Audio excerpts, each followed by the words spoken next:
Selamat malam Bapak Ibu kasih dalam Tuhan semuanya. Baik, mari kita membuka Alkitab kita pada malam hari ini.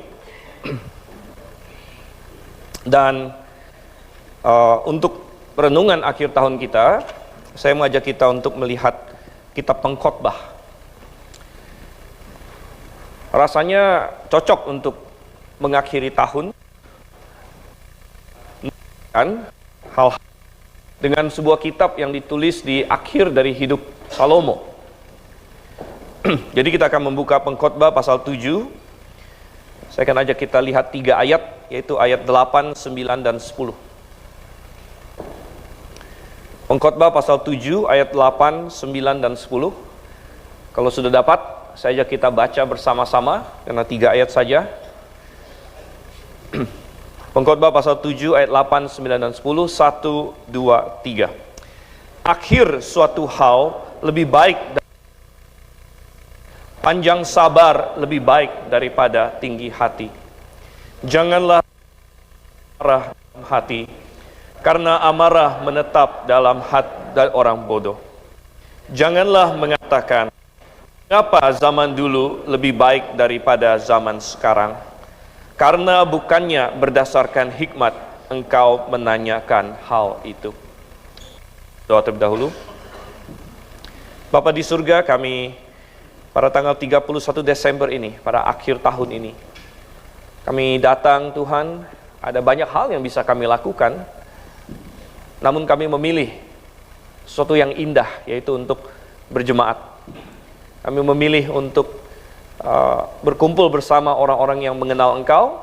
Kami memilih untuk mengakhiri tahun ini dengan memuji nama-Mu, dengan merenungkan firman-Mu.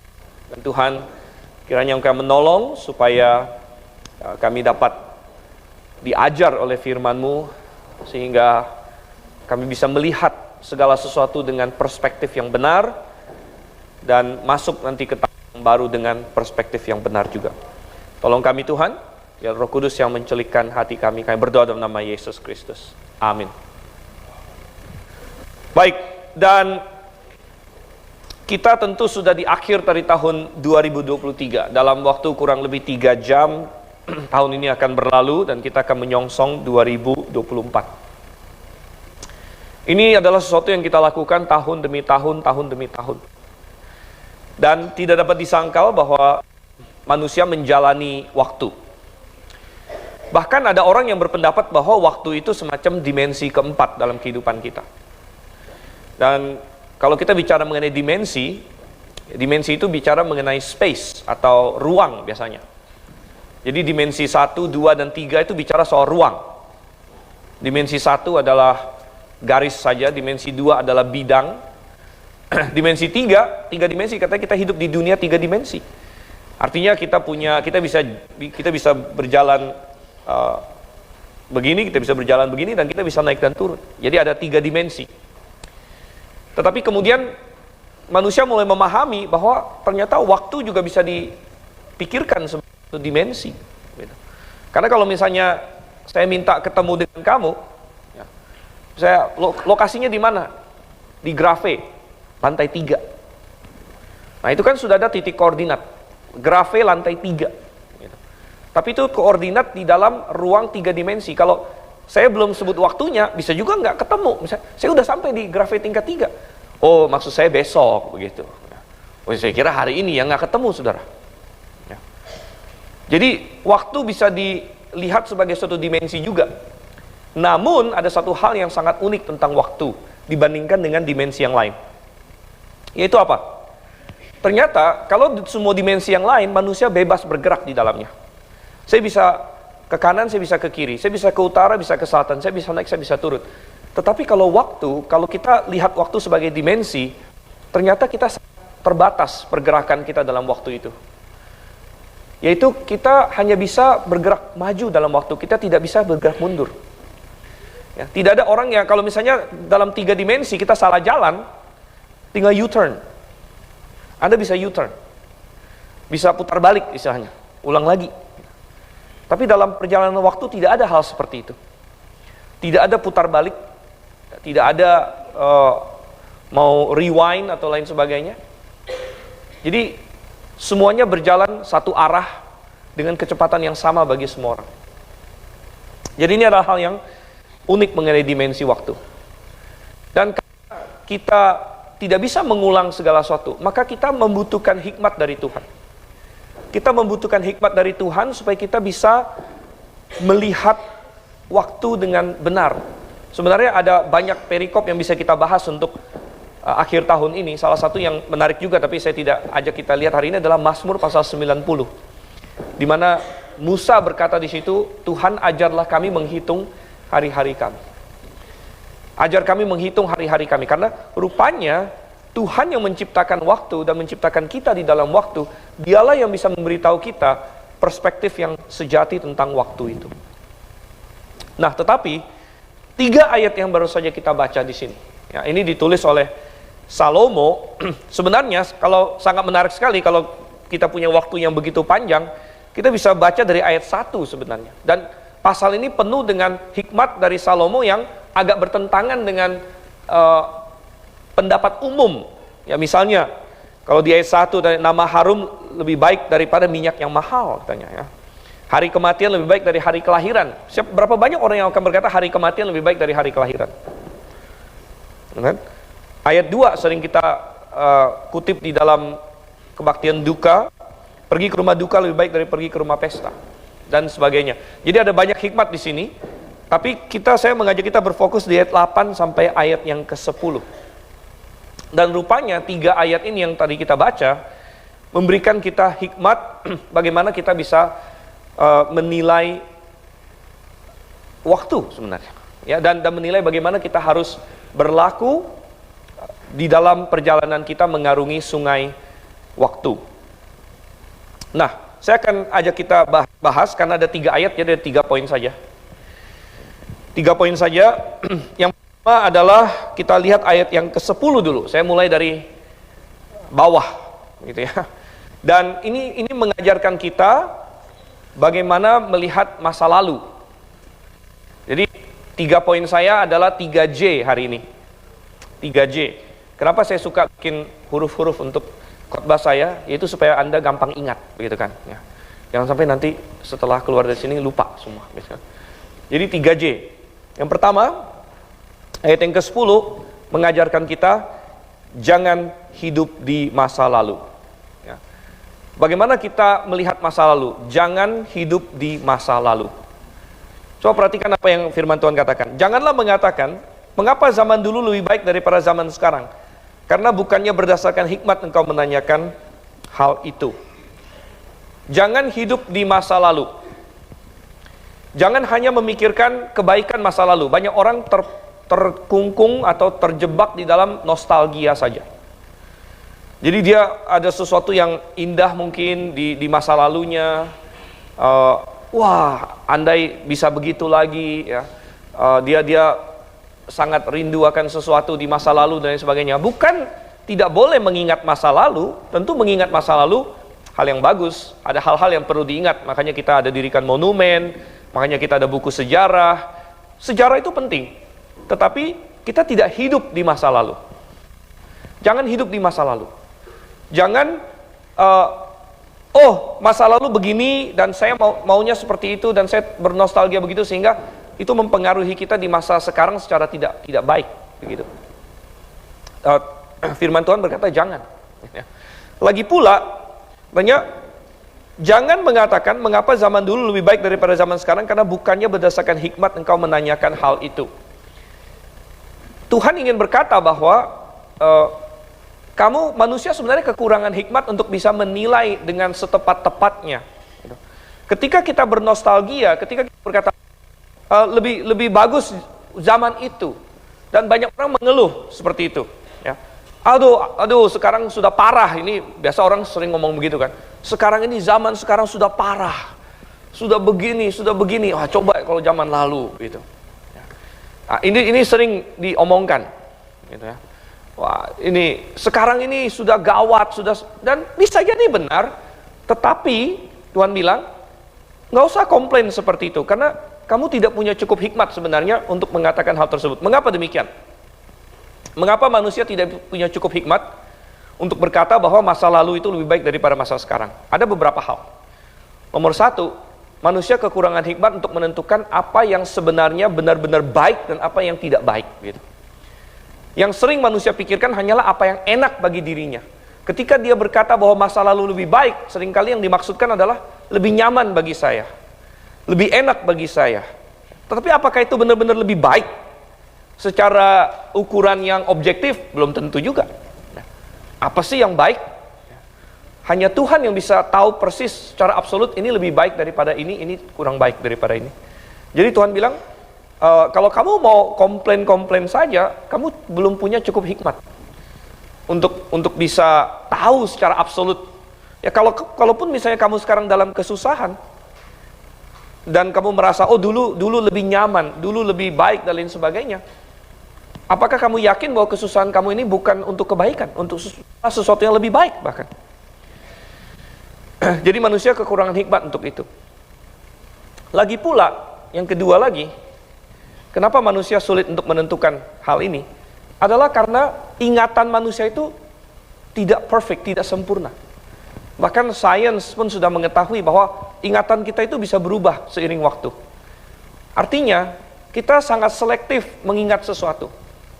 Dan seringkali kalau orang bernostalgia, yang dia ingat itu yang baik-baiknya saja, begitu.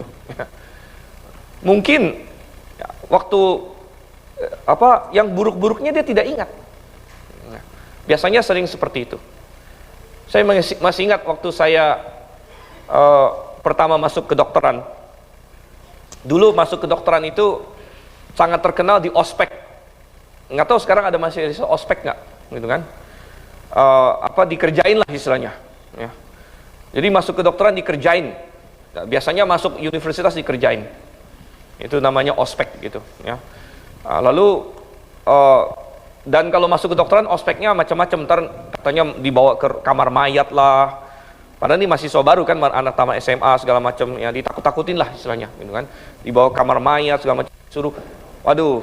Terus semua yang senior-senior cuma bilang begini, nggak apa-apa kalian susah, nanti berapa tahun lagi pasti rindu akan ospeknya, katanya. Rindu akan ospeknya. Jadi artinya begini, ketika mengalami rasanya susah gitu. Tapi kalau sudah ingat kilas balik, yang kita ingat yang senang-senangnya aja gitu. Ya, jadi memori kita sedikit berubah. Ya. Kita selektif untuk mengingat hal yang enak bagi kita. Ya. Biasanya seperti itu. Oleh karena itu Tuhan berkata bahwa jangan hidup di masa lalu. Ya.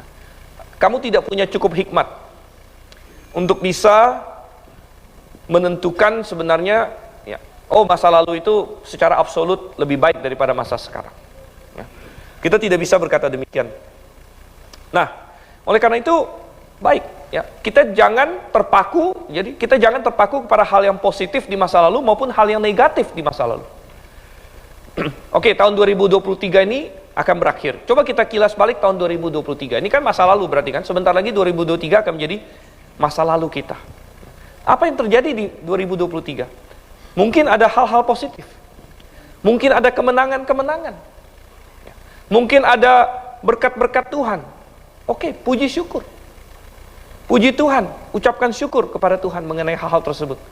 Tetapi jangan menjadikan itu misalnya kita menjadi istilahnya terlena. Gitu. Kita menjadi masuk tahun 2004, kalau misalnya tahun 2023 Tuhan memberkati kita, lalu kita terlena, lalu kita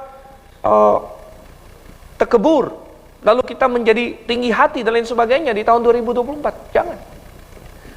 Kita tidak boleh hidup di masa lalu. Tetapi sebaliknya juga benar. Kalau misalnya kita mengalami kejahatan, kita ada kesalahan, kita ada sesuatu yang negatif terjadi dalam hidup kita, juga jangan hidup di masa lalu. Jangan menjadikan itu hal-hal yang membebani kita, yang membuat kita merasa bahwa saya sudah kacau, saya sudah rusak dan lain sebagainya, saya sudah melakukan kesalahan. Benar, bisa jadi demikian. Tetapi mari Jangan hidup di masa lalu, karena di dalam Yesus Kristus selalu ada rahmat yang baru, selalu ada karunia yang baru. Coba kita buka yang tadi pagi dikhotbahkan oleh Pak Sento juga. Coba kita buka Filipi, saudara kasih Tuhan. Untuk hal ini kita buka Filipi pasal 3. Filipi pasal 3 ayatnya yang ke-13. Dan dikatakan di sini, saudara-saudara, aku sendiri tidak menganggap bahwa aku telah menangkapnya. Tapi ini yang kulakukan, aku melupakan apa yang telah di belakangku dan mengarahkan diri pada apa yang di hadapanku. Melupakan apa yang ada di belakang. Melupakan bukan dalam pengertian kita tidak belajar dari apa yang terjadi dan lain sebagainya. Kita perlu belajar dari apa yang terjadi. Tapi maksudnya kita tidak terkungkung, tidak hidup di masa lalu itu. Baik, coba kita kembali sekarang ke dalam Pengkhotbah pasal yang ke-7. Oke. Tadi kita sudah lihat ayat yang ke-10. Itu J yang pertama. Jangan hidup di masa lalu. Lalu kita lihat ayat yang ke-9. Ayat yang ke-9 berbicara mengenai masa sekarang. Dan ini adalah J yang kedua. Ayat 9 berkata, janganlah lekas marah dalam hati, karena amarah menetap dalam dada orang bodoh. J yang kedua adalah jalani hari ini dengan baik. Oke, jadi J yang pertama tadi, jangan hidup di masa lalu. Jalani hari ini dengan baik.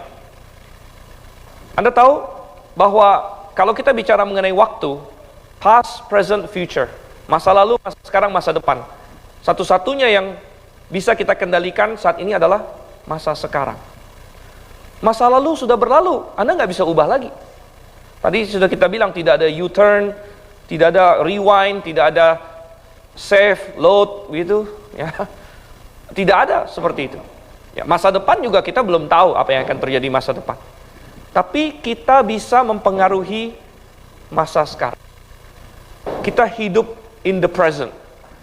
Kita hidup di masa sekarang ini. Ya. Oleh karena itu, jalani hari ini dengan sebaik-baiknya. Tidak peduli apa yang terjadi di masa lalu, dan tidak peduli ada kekhawatiran apapun di masa depan. Tuhan sudah katakan, kesusahan sehari cukup untuk sehari. Ya. Jangan menambahkan kekhawatiran masa depan kepada hari ini. Lakukan yang terbaik yang bisa kamu lakukan hari ini. Ya. Jalani hari ini dengan baik, dengan Tuhan. Dan kalau kita mau menjalani hari ini dengan baik, maka kita harus memperhatikan sikap hati kita, attitude kita. Ini yang paling penting. Ya. Dari antara semua yang bisa seseorang miliki, sebenarnya yang paling penting adalah karakter dan attitude dia. Ya. Kamu punya apa? Kalau kamu punya harta, oke, lumayan bagus. Kalau bisa pilih punya harta atau tidak punya harta, ya saya pilih punya harta, begitu. Tapi harta juga sangat gampang hilang sebenarnya. Ya. Harta itu sangat gampang hilang. Yang sedikit lebih tinggi dari harta adalah kemampuan, misalnya intelektual, intelijensi, dan lain sebagainya. Kalau boleh pilih, lebih baik pintar daripada tidak pintar, begitu. Tetapi kepintaran, intelijensi, dan lain sebagainya masih kalah penting dibandingkan dengan karakter dan attitude seseorang. Ya. Karena ada orang yang pintar, tapi kalau attitude dia, karakter dia tidak benar, ya, maka dia bisa jadi apa? Dia bisa jadi orang pintar tapi jahat. Dia bisa jadi orang pintar tapi malas. Dia bisa jadi orang yang jenius tapi menghancurkan hidupnya dengan berbagai hal. Ya. Oleh karena itu, yang paling penting adalah karakter seseorang dan attitude dia. Salah satu yang diberikan contoh di sini oleh Alkitab adalah jangan lekas-lekas marah dalam hati, katanya di sini. Jangan lekas-lekas marah dalam hati, karena amarah menetap dalam dada orang bodoh. Bukan berarti semua marah itu salah. Tuhan Yesus mencontohkan marah yang benar. Ya. Tuhan juga murka.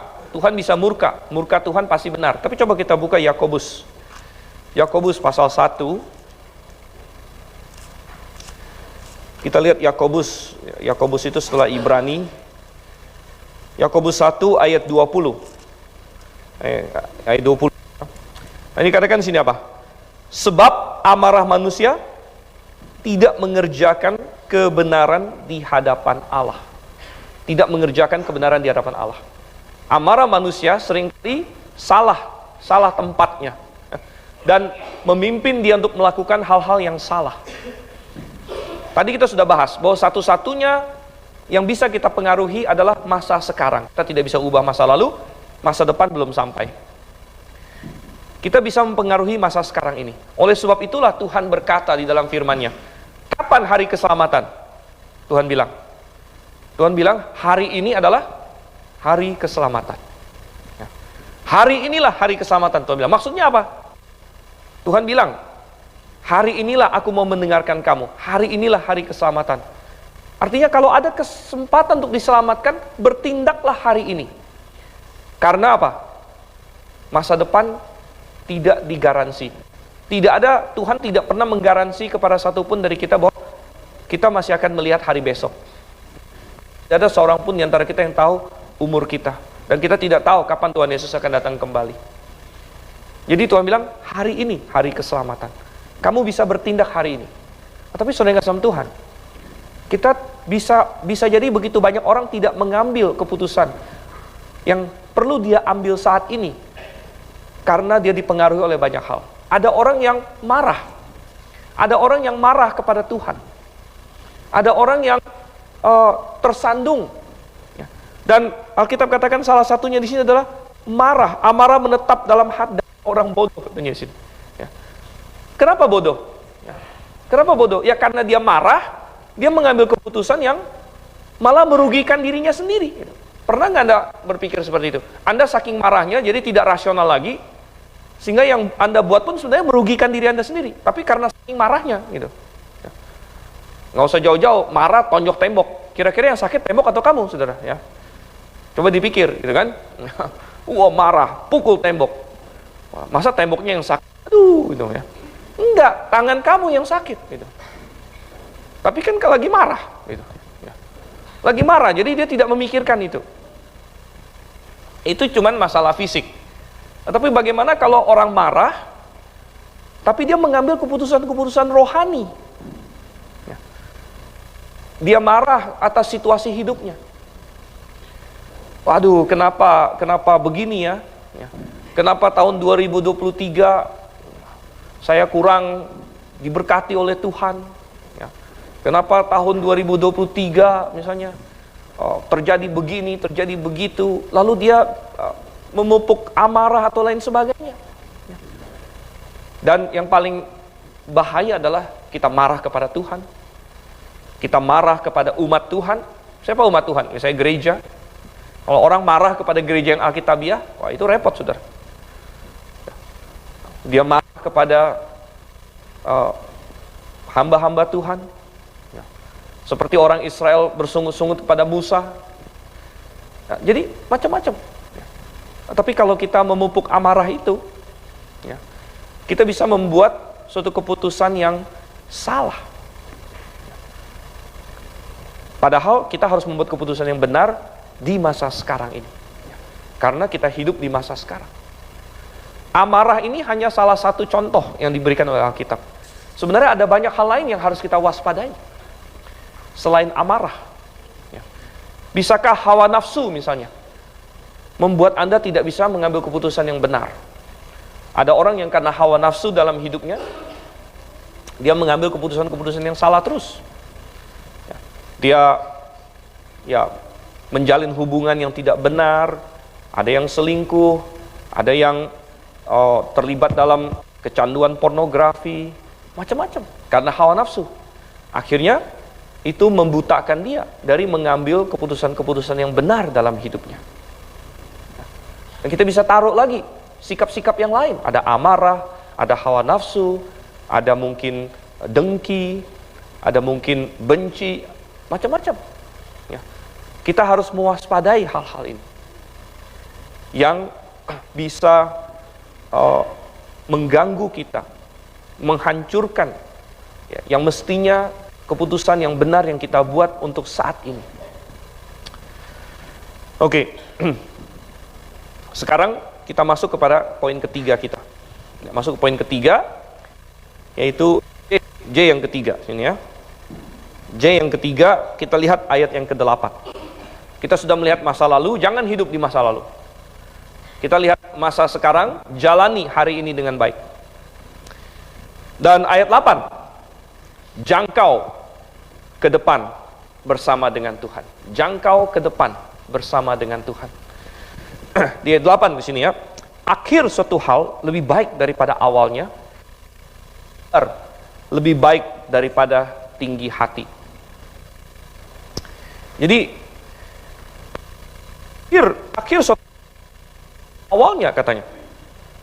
Mungkin kita berkata, benar nggak sih? Akhir dari suatu hal lebih baik daripada awalnya. Dan kalau kita pikir-pikir, ini hikmat dari Tuhan, ini benar. Ya.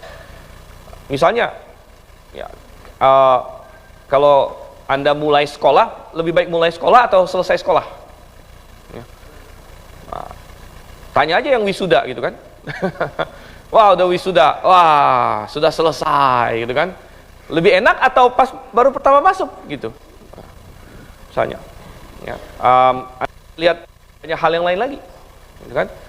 Di sini dikatakan akhir suatu hal lebih baik daripada awalnya.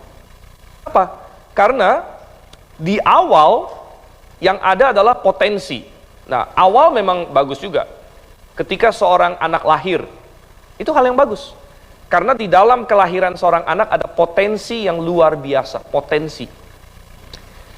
Setiap manusia lahir dengan potensi yang luar biasa. Dia bisa menjadi apa saja. Tetapi kemudian bagaimana potensi itu dikembangkan dan realitanya seperti apa? Begitu. Nah, pada akhirnya semua itu sudah terjadi. Begitu. Semua sudah terjadi. Banyak orang yang berkata akhir dari suatu hal lebih baik dari awalnya. Amin Pak, katanya. Akhir dari khotbah lebih baik daripada awalnya, katanya gitu ya.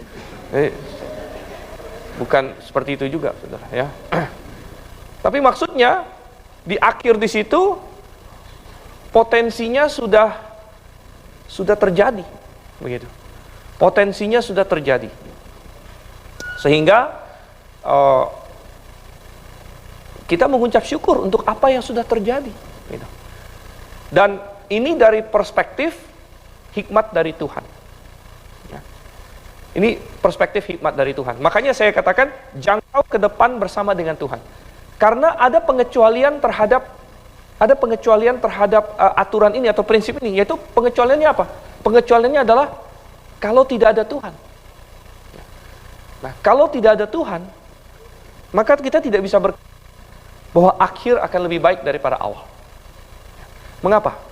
Karena kita tahu, akhir dari orang yang tidak punya Tuhan adalah dia binasa selamanya. Dan itu jelas tidak lebih baik. Gitu. Jadi, di luar dari Tuhan, prinsip ini tidak berlaku. Tetapi di dalam Tuhan. Nah, makanya kita tanya lagi, Anda ada di dalam Tuhan atau di luar Tuhan? Anda bisa nggak berkata bersama dengan Tuhan, Tuhan, aku akan menjangkau masa depan bersama dengan Engkau. Karena di dalam Engkau, akhir akan lebih baik daripada awal. Akhir akan lebih baik daripada awal. Karena ketika kita diselamatkan dari dosa. Kita dijanjikan begitu banyak hal. Tetapi kita tahu akhirnya akan menjadi seperti apa. Akhirnya ada di dalam kemuliaan. Coba kita lihat tahun 2023 ini. Kita sudah di akhir 2023. Apakah akhir 2023 lebih baik daripada awal 2023? Gitu. Mungkin Anda pikir-pikir, lebih baik nggak ya? Di tanggal 31 Desember dibandingkan 1 Januari 365 hari yang lalu? Apakah ini lebih baik? Dan sebagian berkata, ya lebih baik. Mungkin sebagian bilang, enggak ah. Mungkin tahun ini terjadi banyak hal yang kacau bagi saya. Terjadi banyak bencana, terjadi banyak macam-macam lah. Tahun 2000, mungkin sebagian ada yang berkata demikian. Tetapi saya ingin katakan, kalau misalnya Anda merasa bahwa hari ini ada dalam kesusahan dan lain sebagainya, justru yang bisa saya katakan adalah, sebenarnya ini belum akhirnya, saudara. Walaupun ini adalah akhir dari tahun 2023, namun ini belum akhir dari perjalanan kita bersama dengan Tuhan. Dan kita masih di dalam suatu proses. Kita masih dalam suatu proses. Dan kita memiliki suatu janji yang luar biasa. Bahwa kita akan memiliki akhir yang jauh-jauh lebih indah dari yang bisa kita bayangkan. Tetapi makanya kita harus jalani. Kita sudah dikasih tahu sedikit tentang masa depan, hanya sedikit. Tapi tidak banyak. Intinya kita harus jalani, seperti tadi poin kedua, jalani hari ini dengan baik, karena kita punya kekuatan menjalani hari ini, karena kita tahu ada masa depan yang indah bagi kita yang ada di dalam Tuhan sebenarnya. Jangan kita berkata juga begini, oh saya mau skip hari ini, karena saya tidak mau menjalani misalnya kesulitan hari ini, saya mau langsung ke masa depan. Tidak bisa, saudara. Karena keindahan masa depan itu salah satunya adalah karena proses yang terjadi pada hari ini. Cerita tentang seorang anak. Anak ini anak yang sangat tidak sabaran. Makanya yang dikasih tahu di ayat ini apa katanya? Panjang sabar lebih baik dari tinggi hati. Panjang sabar lebih baik dari tinggi hati. Kita mau menantikan Tuhan, kapan lebih baiknya Tuhan? Kadang-kadang kalau kita dalam kesusahan, kita berkata, Tuhan kapan menjadi lebih baik? Kata Tuhan akan lebih baik. Kapan akan menjadi lebih baik? Tapi Tuhan bilang, jalani hari ini dengan benar. Jalani hari ini dengan benar, satu hari demi satu hari. Akhir akan lebih baik daripada awal. Tapi kamu harus sabar, panjang sabar. Saya dengar cerita tentang orang anak, dia sangat tidak sabar. Anak ini sangat tidak sabar, pokoknya apa-apa tidak sabar gitu. Tidak sabar dapat hadiah, tidak sabar ini dan itu. Suatu hari dia ketemu seorang kakek ajaib. Nah, ini namanya Fabel ya. Nah, kakek ajaib ini lalu memberikan dia suatu peralatan ajaib, yaitu benang. Ya, semuanya ajaib, saudara ya. Lalu kakek ini berkata kepada dia, anak, saya kasih kamu benang ajaib. Nah, benang ajaib ini, dia satu gumpalan benang. Ajaibnya seperti ini. Kalau kamu merasa tidak sabar, kamu bosen, tinggal tarik benang ini sedikit, maka waktu akan lewat, katanya. Tapi hati-hati kamu tariknya. Semakin kencang kamu tarik, waktunya akan lewat semakin panjang. Oh begitu ya. Tapi saya sarankan kamu jangan pakai ini banyak-banyak. Kalau bisa nggak usah pakai, kakek itu bilang. Patut diragukan juga kenapa kakek ini mau kasih barang seperti ini kepada adik. Tapi namanya cerita, saudara ya. Akhirnya anak ini ambil benang ini. Dan benar, kapanpun dia tidak sabar, misalnya dia lagi di kelas di sekolah, jam 10. Aduh bosan ini, gurunya ngoceh terus. Saya mau cepet-cepet pulang. Saya tidak mau masih 2 jam lagi di kelas. Dia tarik benangnya sedikit.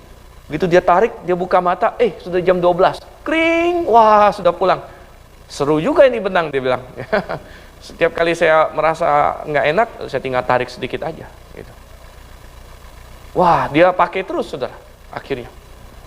1 minggu lagi ulang tahun dia.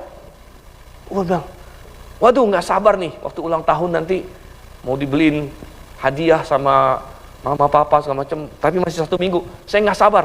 Tarik lagi. Tarik dikit, tariknya lebih panjang dikit sekarang. 7 hari berlalu, hilang. Tahu-tahu udah hari ulang tahun. Senang sekali dia. Ya. Lama-kelamaan dia makin berani pakai. Ya. Dia bilang, kelamaan. Nunggu, saya langsung mau tamat SMA aja lah, katanya. Dia tarik cukup panjang. Sekali dia buka mata, dia sudah tamat SMA. Ya. Mau cari pasangan hidup, lama nih nunggunya. Dia tarik panjang-panjang, saudara. Tahu-tahu udah menikah, gitu ya. Tapi saudara yang kasih sama Tuhan, apa yang terjadi? Tidak terasa dia sudah tua. Udah jenggotan. Katanya itu tarik-tarik itu terus. Ya. Tarik benang itu terus. Lalu dia ketemu lagi kakek itu. Dan dia bilang apa sama kakeknya? Kek, saya balikin. Saya nyesal. Loh kenapa nyesal? Kan kamu bisa tarik itu. Iya. Tapi saya melewatkan semuanya. Saya pikir saya hanya mau skip saja sampai ke yang enak-enak aja. Tapi saya justru melewatkan hidup saya begitu saja. Karena memang pelajarannya adalah sebenarnya bagi orang yang percaya pada Tuhan, Tuhan sudah janjikan akhirnya akan lebih baik. Akhirnya akan lebih baik. Cuman apakah kita cukup punya iman untuk itu? Dan kita menjalani hari demi hari kita dengan baik. Memang terasanya kadang-kadang nggak enak. Hari ini mungkin terasa tidak enak. Hari ini mungkin terasa susah. Tahun ini mungkin terasa sulit. Tetapi kita perlu menjalaninya dengan benar di hadapan Tuhan. Dan melakukan apa yang benar di hadapan Tuhan. Sambil kita yakin dan percaya bahwa Tuhan memiliki sesuatu yang jauh lebih indah bagi kita di masa depan. Mari kita bersatu dalam doa.